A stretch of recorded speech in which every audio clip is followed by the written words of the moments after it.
আজকে আমি আপনাকে দেখাবো আয়ুষ্মান কার্ড কিভাবে আপনি ফটোশপে ওপেন করবেন, ওপেন করার পরে কিভাবে আপনি পারফেক্ট সাইজ দিয়ে সেটাকে প্রিন্ট আউট করবেন।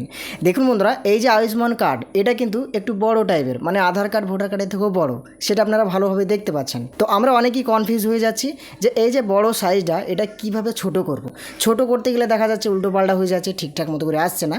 তো আমি আপনাকে হাতে হাতে দেখিয়ে দেবো, যেটা আপনি অ্যাপ্লাই করলে খুবই সুন্দরভাবে ওই আধার কার্ডের মতো করেই প্রিন্ট আউট করতে পারবেন। আমি আপনাকে সাইজটা করে দিচ্ছি, আপনি সেটাকে চাইলে আপনি যদি পিভিসি করে দেন পিভিসিও করতে পারেন, যদি আপনি লেমিনেশন করে দেন লেমিনেশনও করতে পারেন।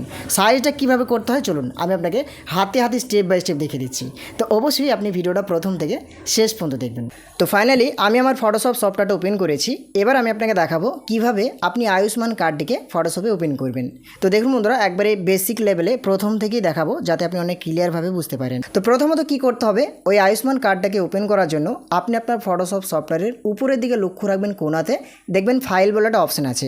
এই ফাইল অপশানটা একবার ক্লিক করবেন। এখানে ক্লিক করার পরে দেখবেন অনেকগুলো ছোট ছোট অপশান চলে আসবে। আপনি কি করবেন, 2 নম্বর অপশানটা ফলো করুন, ওপেন বলে লেখা আছে, ওপেন লেখাটাই একবার ক্লিক করবেন। এখানে ক্লিক করার পরে এবার আপনি ওই যে আয়ুষ্মান কার্ড ওটা আপনি কোথায় রেখেছেন সেই ফোল্ডার বা ফাইলটাকে ওপেন করবেন।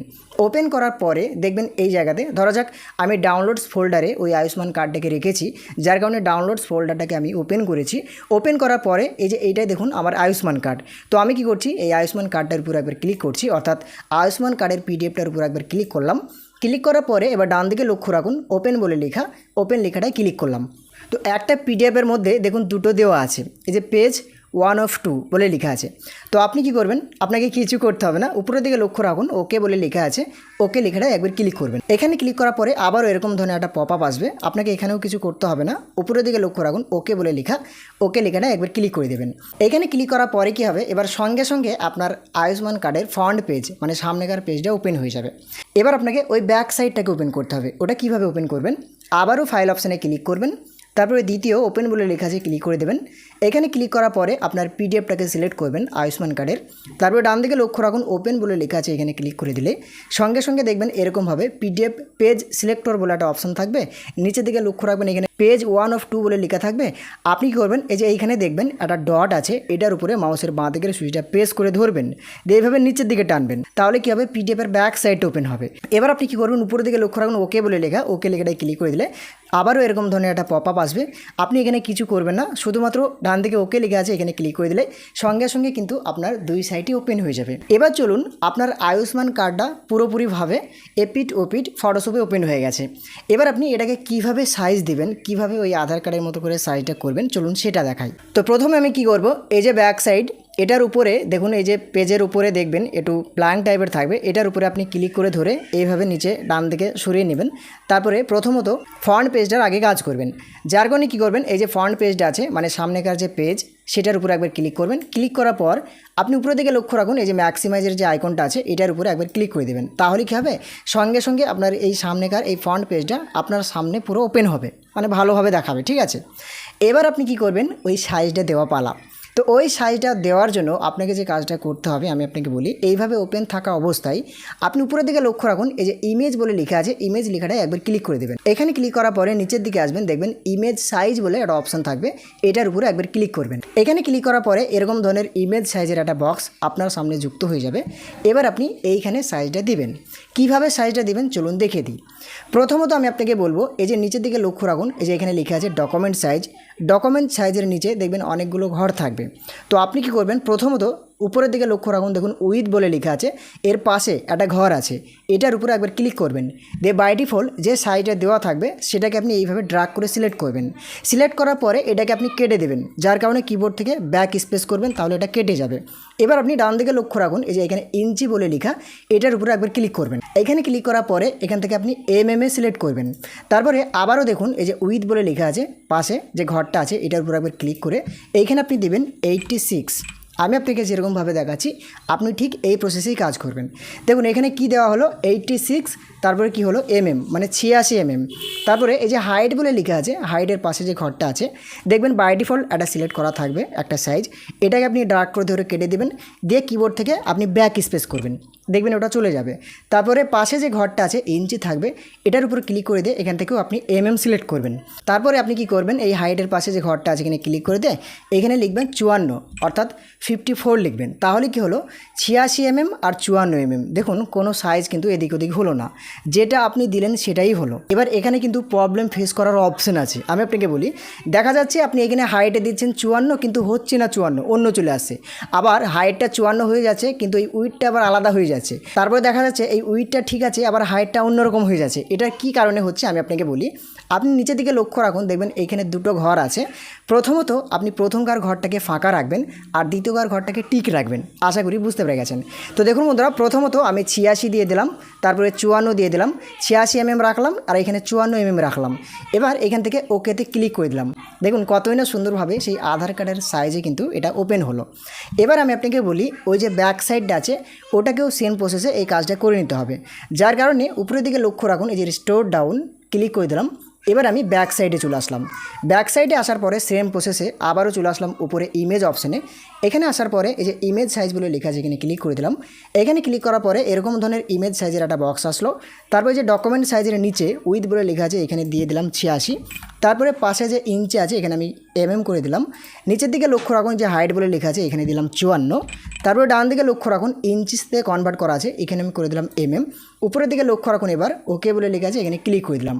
দেখুন কতই না সুন্দরভাবে সেই আধার কার্ডের সাইজের পারফেক্ট সাইজে কিন্তু দুটো পেজ দুই ধারের ওপেন হয়ে গেল। এবার আপনাকে কি করতে হবে, এটাকে সাজাতে হবে পেজে। এবার এটাকে পেজে সাজানোর জন্য যে কাজটা আপনাকে করতে হবে, উপরের দিকে লক্ষ্য রাখুন ফাইল বলে একটা অপশান ক্লিক করবেন। এখানে ক্লিক করার পরে প্রথমে নিউ বলে একটা অপশান আছে এখানে ক্লিক করে দিতে হবে। এখানে ক্লিক করার পরে এবার আপনি যে পেজে প্রিন্ট আউট করতে চাইছেন, অর্থাৎ যদি আপনি লেমিনেশন করেন তাহলে আপনি কিভাবে সাজাবেন আমি আপনাকে বলি। লেমিনেশন বলতে আপনি প্রিন্ট আউট করবেন আগে ফটো পেপারে, তারপরে আপনি কাস্টমারকে লেমিনেশন করে দেবেন, সেটা দেখায়। তারপরে পিভিসির জন্য কি করবেন সেটাও বলছি। প্রথমত এই যে প্রেসের সাইজ লেখা আছে এখান থেকে আমি A4 সাইজ সিলেক্ট করছি, যদিও এটা লেমিনেশন হবে। এবার উপরের দিকে লক্ষ্য রাখুন ওকে বলে লেখা ক্লিক করলাম। এখানে ক্লিক করার পরে A4 সাইজের একটা পেজ আসলো। এবার আমি এখান থেকে মুভ টুলে ক্লিক করলাম। তারপরে প্রথমত দেখা যাচ্ছে আমি এই যে সামনেকার পেজটাকে আগে নিব, যার কারণে সামনেকার পেজটার উপর একবার ক্লিক করলাম। এখানে ক্লিক করার পরে ড্র্যাগ করে ধরে আমি এইভাবে এই A4 পেজের উপরে ছেড়ে দিলাম, হলো। তারপরে ওই ব্যাক সাইডটা আছে ওই ব্যাক সাইডটাকে এইভাবে নিয়ে যাব। তো আবারও এই মুভ টুলে ক্লিক করে ব্যাক সাইডটার উপর একবার ক্লিক করে দিলাম। এখানে ক্লিক করার পরে ড্র্যাগ করে ধরে এইভাবে ব্যাক সাইডটা এখানে রাখলাম। দেখুন দুটো মোটামুটি চলে এসেছে। এবার আপনাকে কি করতে হবে, এটাকে সুন্দরভাবে এখান থেকে ম্যাক্সিমাইজ করে নিতে হবে, হলো। এবার দেখুন এটাকে আপনাকে সুন্দরভাবে সাজিয়ে নিতে হবে, যেভাবে আপনি আধার কার্ড প্রিন্ট আউট করেন লেমিনেশন করার জন্য সেইভাবে আপনাকে সাজিয়ে নিতে হবে। তো আমি আপনাকে বলি প্রথমত আগে আপনি বর্ডার দিয়ে নেবেন দুটো, তাহলে কি হবে দেখতে অনেকটা ভালো লাগবে। তো বর্ডার দেওয়ার জন্য দেখা যাচ্ছে আমি এই ফ্রন্ট পেজটাই বর্ডার দেবো, যার কারণে ফ্রন্ট পেজটা সিলেক্ট রেখে উপরের দিকে লক্ষ্য রাখুন এডিট বলে একটা অপশান আছে ক্লিক করতে হবে। নিচের দিকে লক্ষ্য রাখুন এবার স্ট্রোক বলে লেখা এখানে ক্লিক করতে হবে। তারপর আপনি কত পিএক্সে বর্ডার রাখবেন, আমি আপনাকে দেখানোর জন্য 5 পিএক্স রাখলাম। কি কালারের বর্ডার হবে সেটা আপনি এই জায়গা থেকে সিলেক্ট করে রাখবেন। আমি আপনাকে দেখানোর জন্য ব্ল্যাক কালার রাখলাম। তারপর এখান থেকে ওকে করলাম, আবারও এখান থেকে ওকে করে দিলাম। দেখুন কতই না সুন্দরভাবে বর্ডার লেগে গেল। তারপরে আবারও যেহেতু আমি এই যে ব্যাক পেজ আছে এটাই বর্ডার দিব, যার কারণে ব্যাক পেজটাই সিলেক্ট করলাম। এখানে সিলেক্ট করার পরে উপরের দিকে লক্ষ্য রাখুন এডিট বলে অপশান ক্লিক করলাম। তারপরে এই যে স্ট্রোক বলে লেখা আছে আবারও ক্লিক করে দিলাম। এখানে ক্লিক করার পরে 5 পিক্স আগে যেহেতু দিলাম যার কারণে এটা এইভাবেই আছে, কালারে এই ব্ল্যাকই থাকছে। এখান থেকে ওকে করলাম। দেখুন কতই না সুন্দরভাবে কিন্তু এটাও কিন্তু সেম হয়ে গেল, আপনারা সেটা ভালোভাবে দেখতে পাচ্ছেন। এবার কি করবেন, এই দুটোকে আপনি মিডিল বরাবরে নিয়ে আসবেন, যার কারণে আপনি দ্বিতীয় কার্ডটাই সিলেক্ট করবেন, দিয়ে আপনি কিবোর্ড থেকে কন্ট্রোল ই প্রেস করবেন, দিয়ে আপনি কিবোর্ডে যে অ্যারোগুলো আছে এগুলো প্রেস করে করে আপনি মিডিল বরাবরই নিয়ে আসবেন। হয়ে গেল। এবার আপনার প্রিন্ট আউটের পালা। প্রিন্ট আউট কীভাবে করতে হয় আশা করি আপনারা সকলেই জানেন, সেই প্রসেসেই কিন্তু আপনি প্রিন্ট আউট করবেন। যদি আপনি ফটো পেপারে প্রিন্ট আউট করেন তাহলে আপনাকে ফটো পেপার সিলেক্ট করতে হবে, কোয়ালিটি হাই রাখতে হবে এবং সুন্দরভাবে প্রিন্ট আউট দিতে হবে। আশা করি আপনারা সকলেই জানেন। এবার চলুন পিভিসির জন্য কীভাবে রেডি করবেন আমি আপনাকে বলি। পিভিসির জন্য আপনি সেমভাবে এই সাইজটাই তো আপনার দরকার, এই সাইজটাকে আপনি ক্রপ করে করে নিয়ে যেতে পারেন। তারপরেও একটা দেখিয়ে দিচ্ছি আমি আপনাকে। ধরা যাক এখান থেকে আমি ফাইল অপশানে ক্লিক করে নিউ অপশানে ক্লিক করলাম। এখানে ক্লিক করার পরে এখান থেকে প্রেসেড সাইজে এখান থেকে 4-6 পেজ নিলাম। 4-6 পেজ নেওয়ার পরে উপরের দিকে লক্ষ্য রাখুন ওকে বলে লেখা ক্লিক করে দিলাম। এবার কি হলো 4-6 একটা পেজ আসলো। এবার মুভ টুলে ক্লিক করে আমি কি করলাম, এইদিকে প্রথমকার ফ্রন্ট পেজটা নিব, যার কারণে ফ্রন্ট পেজটার উপর ক্লিক করে এরকমভাবে ড্রাগ করে ধরে এই 4-6 পেজে নিয়ে আসলাম। তারপরে এখান থেকে ব্যাক পেজটা নিব, যার কারণে ব্যাক পেজটার উপর ক্লিক করে এইভাবে ড্রাগ করে ধরে এই 4-6 পেজের উপরে নিয়ে আসলাম। দেখুন দুটো মোটামুটি চলে এসেছে। এবার আমি দেখুন বর্ডার দেবো, যার কারণে প্রথম কার্ডটাই সিলেক্ট করলাম, এডিট অপশানে আসলাম, এখান থেকে স্ট্রোকে ক্লিক করলাম, তারপর এখান থেকে ওকে করে দিলাম। দেখুন একটা বর্ডারের জন্য রেডি হয়ে গেল। আর একটা পেজ আছে এখানে একবার ক্লিক করে দিলাম, তারপরে এডিট অপশানে ক্লিক করলাম, আবারও চলে আসলাম স্ট্রোক অপশানে, তারপরে এরকম ধরনের স্ট্রোকের একটা বক্স আসলো, কালারে ব্ল্যাক কালার রেখে উইথে 5px রেখে এখান থেকে ওকেতে ক্লিক করে দিলাম। দেখুন কতই না সুন্দরভাবে কিন্তু এটা সেট হয়ে গেল। এবার আপনাদের যাদের পিভিসি মেশিন আছে, যেভাবে আপনারা পিভিসি মেশিনে প্রিন্ট আউট করেন, যেভাবে আপনাদেরকে সাজাতে হয়, ঠিক সেইভাবেই এইভাবে ক্রপ করে করে নিয়ে গিয়ে সাজিয়ে নিয়ে প্রিন্ট আউট দিতে পারেন পিভিসি কার্ডে।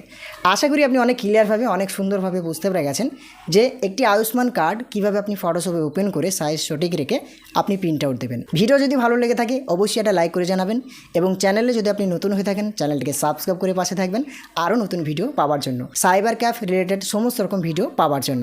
আজকের মতন এখান থেকেই দেখা হবে আবারও নতুন ভিডিওতে, কোনো একটি নেক্সট ভিডিওতে। ভালো থাকবেন, সবসময় নিজের খেয়াল রাখবেন। ধন্যবাদ।